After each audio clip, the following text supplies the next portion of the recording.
Welcome to today's video. Today I'm going to teach you 3 different ways to reprogram your subconscious mind to create the life that you want. Let's dive in. I'm going to be giving you 3 ways to reprogram your mind. Listen, you're here because you know if you want your life to be different, you have to change, right? If you want your life to change, you have to change. But then it starts getting really hard. It's not really easy to change. The key to achieving success in any area of your life comes from your ability to change yourself. And a lot of times changing yourself comes from changing your mind first, reprogramming your mind to change your old patterns, to change your old beliefs, your old programs, and your thoughts, your habits, and your beliefs are your driving forces behind your actions. And that will then determine your outcome. So if you can understand the psychology and the science that's behind mental reprogramming, then you can start to take charge of your life and create the future that doesn't look like your past. Because if you do nothing and you just continue to do the same things that you have been doing, nothing will change. Your tomorrow will look exactly like yesterday until the day you die. And so in this episode, we're going to really talk about how to reprogram your mind to kind of get anything that you want. And I'm not going to just tell you from like some foo-foo-y, woo-woo-y type of way, hey, you can get anything you want. Like I'm actually going to teach you proven psychological techniques and use scientific evidence because I'm a very skeptical person. If you're listening to this podcast, you probably are the type of person that's like that as well. And so that's probably why you're attracted to this podcast, because you're probably very skeptical, but also wanting to improve yourself. And so we're probably both skeptics. And so I'm going to show you through science and through psychology how to actually start reprogramming your brain. So the first thing that I want to talk about before I teach you how to do it is you have to really understand what it is that we're trying to change. You have to understand your mind. Before we dive into the process of reprogramming, you got to understand how the mind works, right? And so the mind consists basically of 2 parts when you break it down. There's the conscious mind and there's the subconscious mind. The conscious mind is responsible for just day-to-day thoughts, decisions, actions in the moment. And the subconscious mind really stores a lot of memories. It stores beliefs, it stores habits, and it kind of works very automatically. And it's, below the mind, which is why they call it the subconscious mind. So let's dive into the conscious mind first. The conscious mind is our thinking mind. It is the mind that you know that exists, that thinks throughout the day. It's the voice that you hear inside of your head. Oh man, I should go get the kids before I, go ahead and do this. Oh yeah, well that's your conscious mind. That's your thinking mind. It's where we process information. It's where we make decisions, where we talk to ourselves. But the crazy part about the conscious mind is that it accounts for roughly about 5% of our cognitive activities throughout the day. And so it's very limited. And it's just basically like, okay, tell me what to do and I'll do it. Okay, tell me what to do and I'll do it.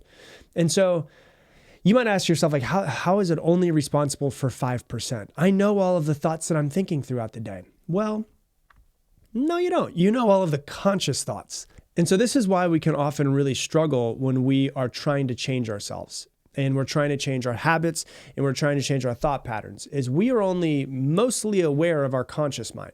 Our conscious mind can only handle so much at once. And we normally do not slow down enough to analyze our subconscious. Most people keep so busy that they don't slow down enough and sit in silence and just shut up for a little while so that they can actually start to analyze their subconscious mind, to analyze their patterns that they have that are happening below the surface. If you want real change, you can't just do it with the conscious mind. You have to dive into the subconscious. And so when you look into the subconscious mind, so let's talk about the subconscious mind for a second. So the subconscious mind is responsible for approximately 95% of our mental activities. It operates automatically. It stores memories, it stores your beliefs, it stores your habits, and you usually operate off of those things. And, sometimes it'll just be an immediate action, to when the stove is on, to avoid it with your hand. You don't have to consciously think, I don't want to put my hand on the stove. No, your brain knows that. You've been burned before in different ways. You know to avoid that. But the most important thing that it's responsible for is for regulating your emotions and also carrying out the majority of your daily tasks, because they found that psychologists have found that approximately 50% of what we do is basically on autopilot. Like, we're not really paying attention. If you've ever driven home from work and you were going to stop and get some milk, and then you get home and you're like, oh my God, I didn't even stop and get milk. And you're like, wait, I don't even really remember driving home. Yeah, because your subconscious mind, your autopilot was working.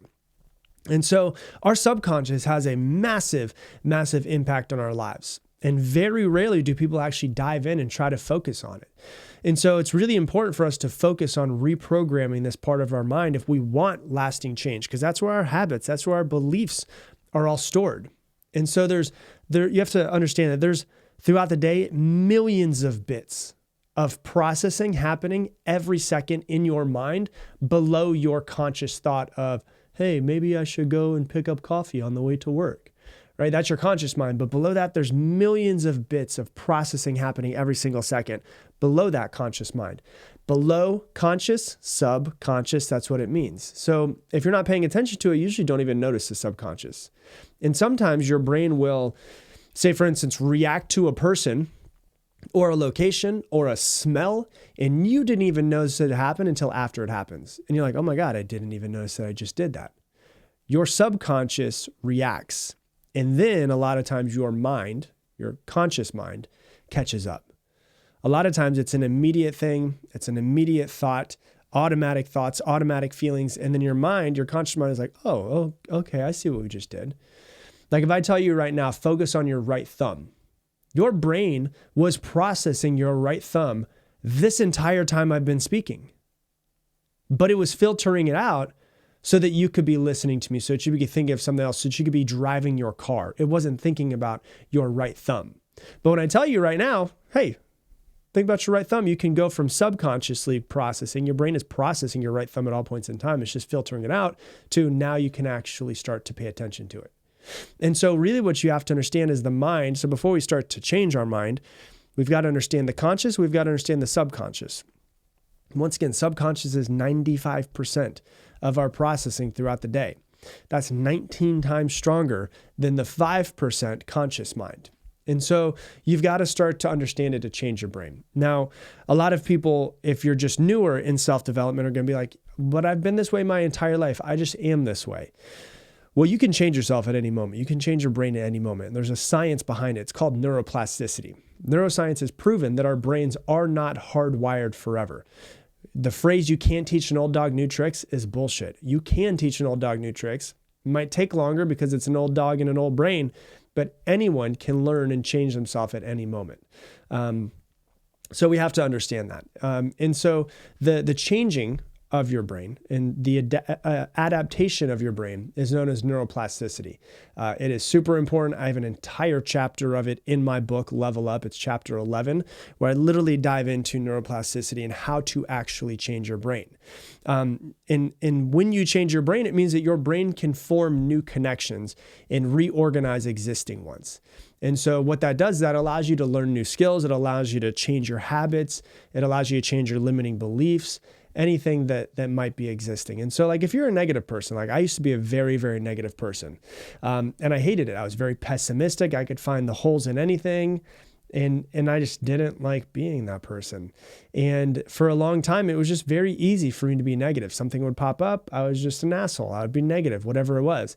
And I consciously had to take years of trying to change it, trying to reprogram myself, trying to change it. And now it's crazy for me to think I've been working myself now for 18, 19 years.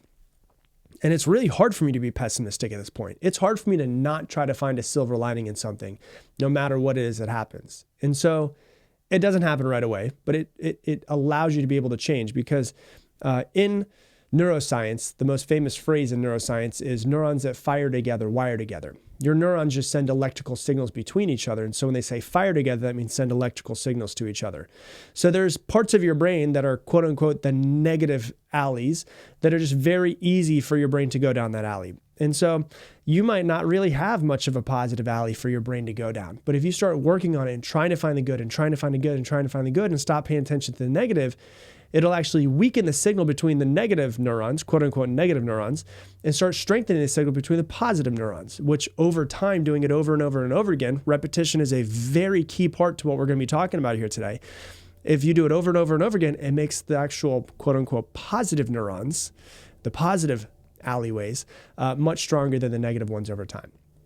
So you might be sitting there and say, so Rob, we can change our brains through neuroplasticity. If we can change our brains through neuroplasticity, can we rewire our brains for success, or rewire our brains for happiness, or rewire our brains to feel more love or more gratitude? Absolutely. You sure can. And we just need to be very clear on what's happening in our brain at all points in time. We need to become very aware. And so we need to be clear on what thoughts are going on in our heads, what behaviors we have, what habits we have that we need to change in order to eventually change our lives. And so a lot of times, most people are just kind of living their lives unaware. They're kind of just walking zombies. They're not aware and consciously in their self as much as they could be. And so as you start to bring this awareness, you start to notice things about yourself that you can change over time. But if we consistently practice these new patterns, our brains will eventually adopt them and they will become the new norm. And so there's really three parts to this before we go into the repatterning and exactly how to do it. But there's three simple parts that I always talk about, right? The first thing is the awareness, right? Number one, what do you want to change about yourself? And what do you want those new things to be? So you've got to become aware. You know what? I'm negative as hell. And I'm spewing my negativity and vomiting my negativity all over other people. I don't want to be negative anymore. Okay, what do I want to be? I want to be positive. I want to be grateful. I want to be more loving. Cool. That's awareness. Well, now when you notice yourself start to become more negative and pop up and be negative in moments, awareness needs to come back in. So you have to have the awareness, which is number one. Number two is practice. And number three is repetition. So let me explain it and then we'll dive into it. So awareness, number one. 2, practice. 3, repetition. Awareness, what do I want to change and what do I want to change it to? When I notice myself go down the alley that I don't want to go down. 2, what is my practice? What am I going to do to get myself out of that old awareness that I was in, or the old patterns that I was in, and what am I going to change them to? And number 3, repetition. I can do it over and over and over and over and over and over and over again, hundreds and hundreds, thousands and thousands, hundreds of thousands of times. And eventually you start to just repattern yourself. So awareness, what is it that you want to change? And you become aware in the moment. Practice, what am I going to do? So let's say that your awareness is that you are very judgmental and you don't want to be judgmental anymore. Okay, cool. Well, then when I notice myself be judgmental, what is my practice? And I've shared this with you before. I've done this where I would found myself being very judgmental. When I would judge somebody, my practice was in that moment, I would force myself to say 3 things that were positive about that person. So awareness, I'm noticing that I'm negative and I'm being judgmental on this person. What is my practice that I've already decided? I'm going to say 3 positive things about this person. And then 3, so that's awareness, practice. Number 3 is repetition. I'm going to do it over and over and over and over and over again every single time I notice myself being judgmental. So that's what you have to understand. Awareness, practice, repetition. Okay. Now, let's talk about the techniques to reprogram your mind. The first one is called cognitive restructuring. Cognitive restructuring is a technique that's used in cognitive behavioral therapy, CBT, that involves identifying and replacing irrational and negative thoughts with the thoughts that you want.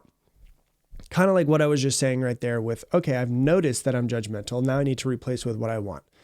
And so this process helps you recognize the impact of your thoughts and the patterns that you have on your emotions, on your behaviors, on the world around you, and really starts to equip you with the tools that are necessary to challenge and change those patterns.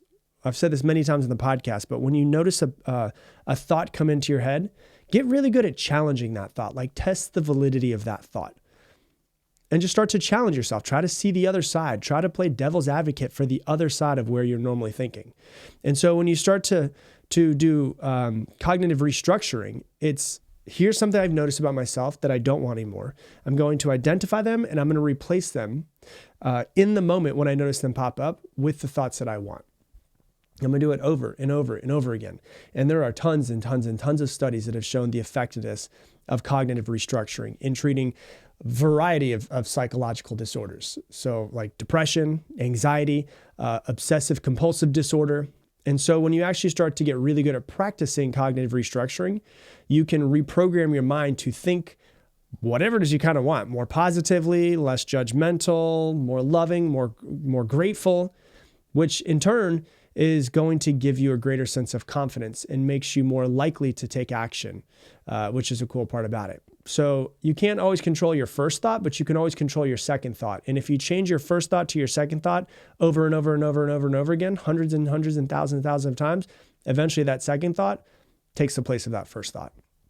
So let me say it again. You can't always control your first thought because that's an automatic thought. Cognitive behavioral therapy calls it ANTs, automatic negative thoughts. But you can always, once you become aware of your first thought, control your second thought.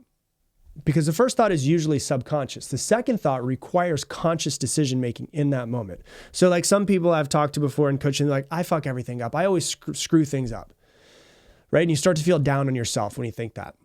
Well, take a step out of your own head, look at yourself and say, is that thought of I fuck everything up, is that thought going to support me in doing what I want to? Is it going to support me in growing my business to $1 million this month? No. Okay, replace it with 3 pieces of data that show that you're not a failure. Okay, let me take a step back. And once again, this is awareness and this is practice. It takes a little bit longer. This is why most people don't do it. Okay, I've noticed that I had this thought of I fuck everything up. That's not going to help me get to where I want to in life. I need to replace that thought, that first thought, with 3 pieces of data that show that I'm not a failure. Okay, number 1, I graduated in the top 20 of my high school. Okay, cool, good for you. What's the second thing? I had a goal of losing 20 pounds last year and I did it. Awesome. I am a incredible father. Okay, perfect. You're doing great. There you go. That's cognitive restructuring. You identify the bad thoughts when they come up and then you replace them. If you want, imagine your mind being a garden. You're the only one that can be tending to this garden. You've got to pull the weeds. Whenever the weeds pop up, you've got to pull the weeds. And that's what we're doing. So that's the first thing is cognitive restructuring. The second thing is visualization, right? Let's be real. Visualization seems corny. You close your eyes and you think about what it would look like and feel like to achieve your dreams. Okay, hippie, cool. But science has shown many times over and over again this stuff actually works. Visualization is an extremely powerful tool that can be used to reprogram your subconscious mind. Once again, the one that controls 95% of your thoughts and feelings. So it involves creating mental images of whatever it is that you want, the goals, the actions, and then feeling it in your body in this moment. How proud of yourself would you be if you did that? Right? So you first have to know what you want in order for you to visualize it though. So like I've always given the example many times of me and my girlfriend at the time, now wife, going to Italy, but I visualized it every single day for 6 months. And then we were in Italy in 6 months. I was like, we're going to be there, we're going to be there, we're going to be there. So I did it for 6 months and then we ended up moving there for 6 months. And so, visualize that house that you want on the beach, how proud of feel in your body how proud of yourself you would be if you did that. Visualize yourself, traveling to Spain with your children and going and seeing the Sagrada Familia or whatever it is that you want to go and see with them. Like visualize yourself there with the people that you want to be there with over and over and over. Like you don't sit down and visualize once. You do it every single morning until you're basically brainwashing yourself into believing that it's possible.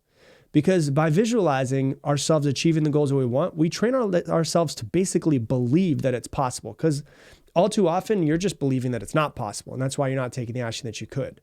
So when you're visualizing it over and over and over again, you believe it's possible, which in turn increases your motivation. You work harder towards it. You become more committed and you actually achieve what it is that you want. And it's shown over and over and over again that more often than not, we just don't believe in ourselves. And so this is a way that we can start to believe in ourselves and brainwash ourselves into actually believing it's possible. And there's scientific studies that have shown over and over again that visualization improves performance in almost any part of life. There's a study that was published in the Journal of Applied Sports Psychology. They found that athletes who practice visualization experience significant improvements in their performance. And so like participants used imagery as a pre-performance routine. And those that actually used it showed the greatest improvement in this case was golfing performance. And so they had them visualize making the putt over and over and over again. And then they went out and the people who had the greatest improvement were the ones who visualized making the putt. So that's number 2. And number 3 is affirmations. Affirmations are just statements that you say to yourself. You are constantly affirming yourself in some sort of way all the time, all day long. Question is, are they positive affirmations or are they negative affirmations? And you repeat them over and over and over again, you actually start to reshape your subconscious beliefs and your thought patterns. And all day long, just do them. After you brush your teeth, do them every single day. In the morning, you do them right after brush your teeth. In the evening, right after brush your teeth, do them. Find out what do you want to say to yourself? What is the new thought patterns that you want in your head?